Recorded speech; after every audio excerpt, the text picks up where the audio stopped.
बोलिए सद्गुरुदेव महाराज की जय। सच्चिदानंद भगवान की जय। प्रिय स्वामी जी, हरिओम।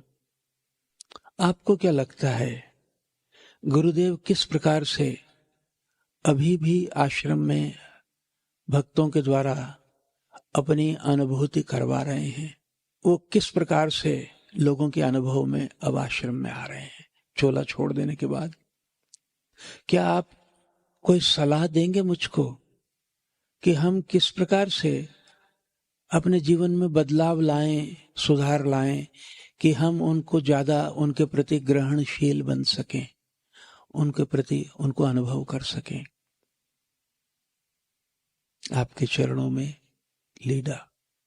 कितना इन्होंने सुंदर प्रश्न किया कि हमें बताएं कि हम महाराज जी को अभी भी कैसे अनुभव कर सकें। क्या अपने जीवन में हम परिवर्तन लाएं, बदलाव लाएं। और बोलते हैं कि स्वामी जी किस तरह से चमत्कार कर रहे हैं, आपका क्या ख्याल है कि लोग तो उनको अनुभव कर रहे हैं, तो ये चमत्कार कैसे कर रहे हैं कि वो लोगों की अनुभूति, लोगों के अनुभव में, अनुभूति में वो आ रहे हैं? मैंने कहा कि हमारे गुरुदेव बड़े शांत, सौम्य और सुख देने वाले थे, सुखदायक थे। ऐसे आता है ना, रामचरण सुखदाई भजवन, तो ऐसे सुखदाई थे। उनका ध्यान करना, उनको चित्त में लाना बड़ा ही सुखदायक था और बड़े सूक्ष्म थे। जो व्यक्ति जीवन भर मौन रहा हो, उसकी सूक्ष्मता का क्या अनुमान किया जा सकता है? वो तो जीवन भर दृष्टा बने रहे, देखते रहे। हम सबके हजारों जन्म को भी जानते थे वो। उनकी दृष्टि ऐसी भेदने वाली दृष्टि थी, क्योंकि दृष्टा थे। दर्शन सहभागी नहीं होते थे व्यक्ति के अच्छे बुरी चीजों में। तो बड़े सूक्ष्म थे, बड़े शांत थे। तो यदि हमको गुरु महाराज जी का अनुभव करना है तो हमारे जीवन में भी शांति और सूक्ष्मता चाहिए, स्थिरता चाहिए। शांति और स्थिरता हमें चाहिए, तो हम उनको अनुभव कर सकते हैं। भौतिक शरीर तो शांति और स्थिरता न हो तो भी दिखने में आ जाता है। बहुत सारे लोग तब भी जब वो शरीर में थे उनका दर्शन नहीं कर पाते थे, देख करके भी वो चूक जाते थे। अगर हम अपने विचारों से भरे रहें, अगर हमारे चित्त में विचारों की, वासनाओं की भीड़ चलती रहे, तो चंद्र स्वामी जी महाराज के दर्शन कहां से होंगे? तब भी चूक जाते थे, तो भी आंखों से तो दिखते थे। तो एक तो महाराज जी को अनुभव करने के लिए जीवन में एक शांति, सौम्यता होनी चाहिए। फिर गुरु महाराज जी कहते थे कि प्रेम हृदय को खोलता है। तो दो चीजें हृदय को खोलती हैं, श्रद्धा और प्रेम। जिसके प्रति भी आपके जीवन में गहरी श्रद्धा और गहरा प्रेम है, आप उसके प्रति खुल जाएंगे।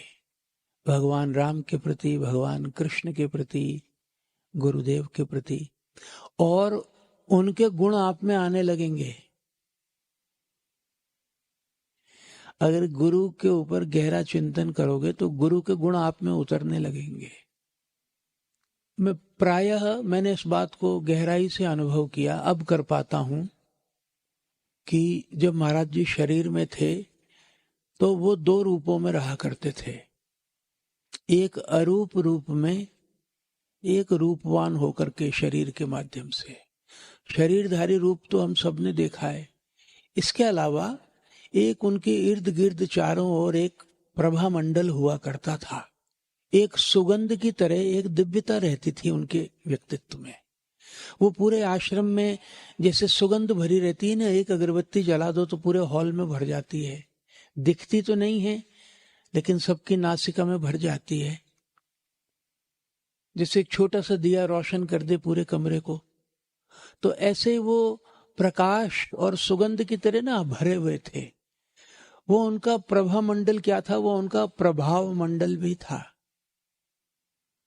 लोग अनुभव करते थे, आश्रम के अंदर पैर रखते थे और बोलते थे हमारे को कुछ होता है। अंदर घुसते ही हमको कुछ अनुभूति होती है कि यहाँ कोई अलग चीज है। तो वो उनकी शक्ति थी, और आप सब भक्तों के प्रेम की भी शक्ति, क्योंकि आपका गुरु महाराज जी के प्रति भक्तों का असीम प्रेम था, तो उसकी भी शक्ति होती है। केवल गुरु की ही शक्ति नहीं थी, शिष्य की भी शक्ति, शिष्य के प्रेम की, समर्पण की भी शक्ति यहाँ थी। एक उनका व्यक्तित्व ऐसा संगीतमय व्यक्तित्व था जिसमें भीना भीना झीना झीना मधुर मधुर संगीत चलता रहता था नेपथ्य में। तो वो दोनों रूपों में रहा करते थे, और भक्तगण जो उनके निकट के थे वो उनके दोनों रूपों को अनुभव करते थे, तब भी जब वो शरीर में थे। तो अब जो उन्होंने चोला छोड़ा, ठीक 10 महीने हो गए, तो वो शरीर तो उनका चला गया, विलीन हो गया पंच तत्व में, लेकिन वो प्रभाव मंडल, वो प्रभा मंडल, वो सुगंध, वो प्रकाश, वो बच गया। वो आज तक आश्रम में भरा हुआ है। मैं तो मानता हूं वो आश्रम में भी व्याप्त हैं, और भक्तों के भक्त और श्रद्धावान हृदय में भी भरी हुई है उसकी सुगंध। उसमें भी वो खाली नहीं है। भक्तों का हृदय भी आश्रम ही है। गुरु महाराज जी तो आश्रम में रहना पसंद करते थे, भक्तों के हृदय में भी रहना पसंद करते थे। लोग उन्हें बहुत प्यार करते थे, बहुत स्नेह करते थे, अजात शत्रु थे, कोई उनका शत्रु नहीं था। निसंग थे, असंग थे, लेकिन प्रेम का समुद्र थे। तो वो जब वो शरीर में थे तो उनका प्रभाव मंडल पूरे आश्रम में भरा हुआ था, और आश्रम के अंदर भी, आश्रम के भीतर भी, आश्रम के ध्यान कक्ष में वो विशेष रूप से उपस्थित हैं। विद इन द आश्रम he is particularly more intensely present in the meditation hall. उसका कारण यह है कि वहां पे एक तो महापुरुष ने 30 साल तक भजन किया, और महापुरुष के आप भक्तों ने भी, आप भी कोई कम तो नहीं है, जो गुरु के शिष्य भी, उनमें भी गुरु की सत्ता आ जाती है, प्रेम से आ जाती है। तो आपने इतने वर्ष वहां पे भजन किया, आश्रम की प्रेम से सेवा की, तो ये प्रेम की महिमा है भाई। वो प्रेम ना यहाँ के कण कण में, वृक्षों में भर गया है, उसकी सुगंध तो वो अनुभव में आती है। केवल अंधा व्यक्ति ही महाराज जी को ऐसा बोलेगा कि वो यहाँ पे मौजूद नहीं है। बाकी जिसकी जरा से भी प्रेम की आंख है वो तो यहाँ पे हाजिर नाजिर है। देखिए, सत्ता रूप की नहीं होती, इस बात को ध्यान दें। सत्ता रूप की नहीं होती, सत्ता तो निराकार होती है, रूप तो आकर के उस पर चिपट जाता है। अब जैसे खांड के खिलौने होते हैं, मेलों में मिलते हैं, खांड के गणेश जी, लक्ष्मी जी, हाथी भी मिलता है चीनी का बना हुआ, तो रूप का महत्व नहीं है। गहनों में कंगन है कि बालियां हैं कि हार हैं, सब सोने का महत्व है। किसी कोई बोले कि ये कंगन बड़ा अच्छा है, तो बोलो कंगन तुम रख लो, सोना मेरे को दे दो। तो ये आकार के अंदर जो भरा क्या हुआ था, आकार के अंदर वो निराकार ही भरा हुआ था, सच्चिदानंद। तो वो तत्व तो मौजूद है, निराकार तत्व मौजूद है। वो सूक्ष्म रूप से तो महाराज जी के लिए हमको भी रिस्पॉन्सिबल होना पड़ेगा। अगर चंद स्वामी जी के दर्शन करने हैं तो हमको भी एक तो उनमें गहरा प्रेम, गहरी श्रद्धा और ये जिद छोड़ दें कि वो केवल रूप में ही दर्शन करने हैं। वो अरूप भी तो थे। अरूपायोर रूपाय नमः आश्चर्य कर्मणे। उनका अरूप भी वही है, निराकार भी हैं, साकार भी हैं। तो अब उनका निराकार भाव है और वो पहले भी था। जब वो आकार में थे तो भी उनके साथ साथ सुगंध रूप में व्यापक रहते थे आश्रम में। दूसरा सिद्धांत है, किसी का अनुभव करना हो तो जिसके प्रति आपकी गहरी श्रद्धा और प्रेम होता है उसके आप में गुण भी आने लगते हैं और उसके प्रति आपका हृदय खुल भी जाता है। देख लो जीवन में पति पत्नी के प्रति देख लो, माँ बच्चे के बीच देख लो, मित्रों के बीच में देख लो, जहां प्रेम हुआ वहां हृदय के कपाट खुल जाते हैं। और महाराज जी तो अपने उपदेशों में जीते हैं। देखो महाराज जी की परिभाषा क्या थी? वैराग्य और साधना। तो उनके जाने के बाद साधना चल रही है तो स्वामी जी कहाँ गए हैं? साधना कैसे चल रही है उनके जाने के बाद? वो तो साधन रूप ही थे ना, वो तो साधना रूप थे, केवल शरीर थोड़ी थे। तो साधना नहीं चल रही, क्या सेवा बंद हो गई? सेवा भी चल रही। ये संत महापुरुष ब्रह्मचारी साधु उनके प्रेम में सारी संगत की सेवा करते हैं। संगत भी उनके प्रेम में वैसे ही आती है। जो पंजेरियां उनके लिए लाते थे, अभी भी चंद्र स्वामी जी के प्रेम में पंजेरियां लाते हो। हम बड़े प्रेम से उसको स्वीकार करते हैं, आपके प्रेम प्रसाद को खाते हैं। कहाँ गए हैं वो? क्या नाम रूप में ही सत्ता होती है? नाम रूप तो सत्ता को सीमित करते हैं। अब तो उनकी सत्ता पहले से विराट हो गई है, नाम रूप का बंधन टूट गया है। अब वो ज्यादा सक्रिय रूप से काम कर रहे हैं, कर सकते हैं। और हम तो, मैं बता रहा था अंग्रेजी में कि मैं तो व्यक्तिगत रूप से और दूसरे भी संत, हम तो दिन रात कर्म में रहते हैं। महाराज जी की आदेश के अनुसार जैसा उन्होंने हमको हुक्म दिया है तो हम दिन रात कर्म में बरतते हैं। भजन भी करते हैं, थोड़ा सा तो 19-20 थोड़ा टूटा फूटा सा कर लेते हैं जो बन पड़ता है, लेकिन काम तो कितना करते हैं। लेकिन महाराज जी कभी हमको विस्मृत नहीं होते क्षण भर के लिए भी। तो ऐसा लगता है कि जैसे एक श्री चंद्र सागर नाम का समुद्र है, हम उसमें तैर करके सारी सेवा का काम कर रहे हैं।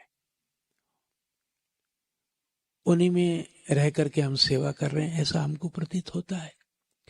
वो शायद इसलिए, हालांकि मेरा तो कोई उनमें बहुत गहरा प्रेम भी नहीं है, टूटा फूटा सा ही प्रेम है, फिर भी हमारे को अनुभव रहता है।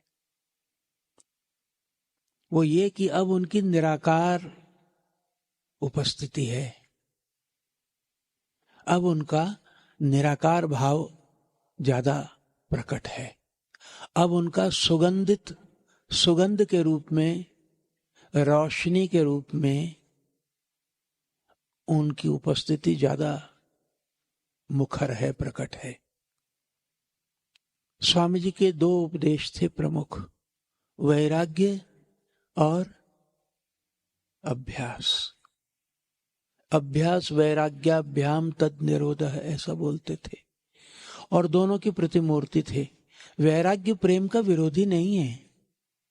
महाराज जी दुनिया की नश्वर चीजों के प्रति आंतरिक असंगता का भाव, अनासक्ति का भाव, इसको वैराग्य बोलते हैं। जो कंकड़ पत्थर है, जो नश्वर है, जो आपके चाहते या न चाहते छूट ही जाना है, उसको शाश्वत मूल्य न देना, यही वैराग्य है।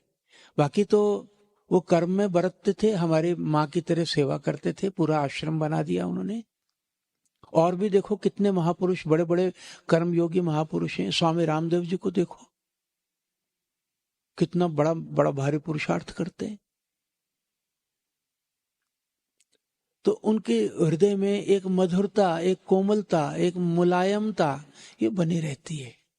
भगवान से जुड़ाव बना रहता है, भगवान में रह करके ही वो सब सेवा करते हैं। तो मेरा जो जीवन था पूर्वाश्रम में, अभी भी अभी अपनी जैसी मैं तो उनके चरणों की धूल भी नहीं हूं, न कोई योग्यता है, तो जो थोड़ी बहुत समझ है उतनी सेवा कर लेते हैं। तो कर्म बहुत था हमारे जीवन में, उस वक्त समझ में नहीं इतना आता था, अब समझ में आता था कि हम तब भी उनके साथ ही थे जब बहुत कर्म में बरतते थे, तब भी उनसे कभी हम जुदा कभी भी नहीं हुए। तो वो जो उनका भाव था, निराकार भाव, जिसमें वो तब भी रहते थे, वो शरीर तो छूट गया लेकिन वो भाव नहीं छूटा, वो भी अभी भी आश्रम को व्याप्त करके यहीं मौजूद है वो भाव, सामान्यतया पूरे आश्रम में और विशेष रूप से ध्यान कक्ष में, आप लोगों की सेवा में। महाराज जी से कोई प्रश्न पूछता था, महाराज जी बोलते थे कि आपको भगवान के प्रति ग्राह्यशील बनना चाहिए, भगवान की कृपा सब पर आ रही है लेकिन सब तक पहुंचती नहीं, पहुंचती उन तक ही है जो भगवान के प्रति ग्राह्यशील होते हैं। तो बात बड़ी सूक्ष्म है, कैसे ग्राह्यशील बने? की वर्ड है प्रेम, श्रद्धा, गुरु के साथ गहन प्रेम होना, गुरु के जीवन से की प्रत्यालोचना नहीं करना, उसके प्रति प्रगाढ़ प्रेम होना, उसको समझने की कोशिश नहीं करना, उससे प्रेम होना। गुरु के जीवन की नकल न करें, उसके उपदेशों पे चलें, उनका अपना अधिकार है, हमारा अपना अधिकार है। उनके साथ गहरे प्रेम में रहें, मौन भाव में रहें। भगवान की तरह ही गुरु तत्व भी सर्वज्ञ सर्वव्यापक होता है। तो जितना ही हम उनके प्रति प्रेम पूर्ण रहेंगे, श्रद्धावान रहेंगे, वो उनके प्रति हम खुलते जाएंगे। यही उनका चमत्कार है। तो वैराग्य रखें। अगर जीवन में सही सही वैराग्य नहीं होगा तो साधना से उस वासना की पूर्ति होगी जिसके लिए साधना कर रहे हैं, भगवत प्राप्ति नहीं होगी। साधना से उठेंगे तो राग द्वेष नहीं जाएंगे, वैसे ही बने रहेंगे। इसलिए अपने जीवन की दिशा को वैराग्य के द्वारा, विवेक वैराग्य के द्वारा परिष्कृत करें, उसका परिष्कार करें। वैराग्य की अग्नि में अपनी वासनाओं को जलाएं, ताकि पहले भगवान का दर्शन करना है, ये लक्ष्य सुस्थिर हो जावे जीवन में, और फिर जो साधना करेंगे तो वो उससे हम भगवान के निकट आएंगे, उससे हम भगवान के अंदर निवास करेंगे। तो जो भी गुरुदेव के उपदेशों पर चलेगा, गुरु महाराज जी अपना हृदय उसके प्रति खोल देंगे, ऐसा उन्होंने हमको वचन दिया हुआ है। और शरीर छोड़ने के बाद में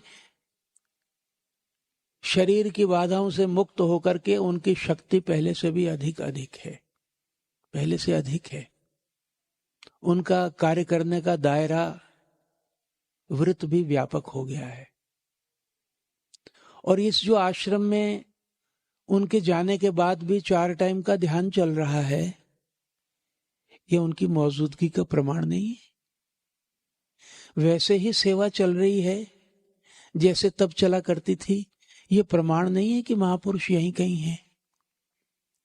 हाँ, अब आपकी और मेरी जिम्मेदारी बढ़ गई है कि अब हम थोड़े शांत हों, ज्यादा थोड़े सूक्ष्म हों, कि उनको खुशबू के रूप में भी अनुभव कर सकें। अब वो खुशबू की तरह है, शरीर की तरह नहीं है। उनके चित्र भी बड़े शक्तिशाली हैं। कोई भी उनका कोई चित्र आपको अच्छा लगे ना, उनको अपने कमरे में रख लो, अपने मंदिर में, उस पे निहारो। उसके अंदर बड़ी शक्ति है उनके चित्रों में, बड़ी निर्मल छवि थी। उनके जो चित्र है ना, वो उसमें आकार था, उसमें निराकार छुपा हुआ है, उसमें प्रेम तत्व छुपा हुआ है, उसमें चित्त तत्व छुपा हुआ है, चेतना छुपी हुई है, जागरण छुपा हुआ है, सजगता छुपी हुई है, उनका मक्खन जैसा चित्त, उनकी द्रवित करुणा छुपी हुई है उनकी आंखों में। उसको देखें। उनको देखने से मैंने व्यक्तियों को आस्तिक बनते देखा है। उनको देखने से लोग आस्तिक हो जाते थे। थोड़ी जिम्मेवारी चाहिए थी हमारे में भी।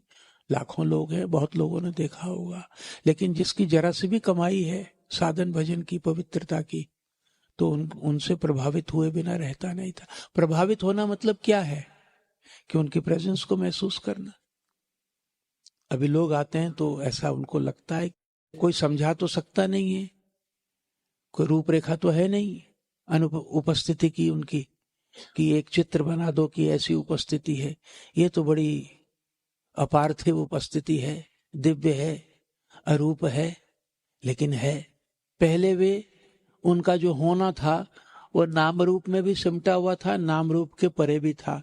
अब नाम रूप चले जाने से अभी वो अस्थि मात्र हैं, और अस्थि मात्र में उनके साथ क्या क्या गुण लगे हुए हैं? दिव्यता, शांति, साधना, भजन, स्मरण, ऐसा समझ में आता है हमको। तो उन्होंने प्रश्नों के उत्तर में बोला कि गुरु कहीं नहीं जाते। हम इस बार वो मंशा संदेश में वो शब्द दिए हैं। उसका अंग्रेजी में था, हिंदी में मैंने अनुवाद किया। लेकिन हमें अब ना हमारी जिम्मेदारी बढ़ गई है। पहले तो माँ थी, माँ करुणावश शरीर में बैठी थी। अब भौतिक देह के नियम के कारण अब माँ शरीर छोड़ गई है, तो अब हमारी जिम्मेवारी ज्यादा है। अब हमको ज्यादा शांत और सूक्ष्म होना है उनकी उपस्थिति का अनुभव करने के लिए, क्योंकि अब माता ने शरीर छोड़ दिया है।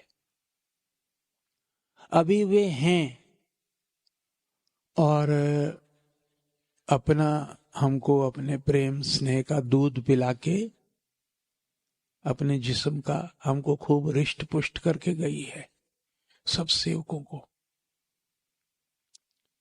उनसे हम कोई गिला नहीं कर सकते। 94 वर्ष की आयु तक सेवकों के लिए शरीर में बने रहे, उनको प्रेम प्रसाद का वितरण किया खूब। अब कितने हम बड़े हो गए हैं, अब हमको जिम्मेवार होना चाहिए। कब तक माँ को शरीर में लेकर के घसीट करके रखेंगे? यहाँ पे सबको जाना होता है तो चले गए हैं।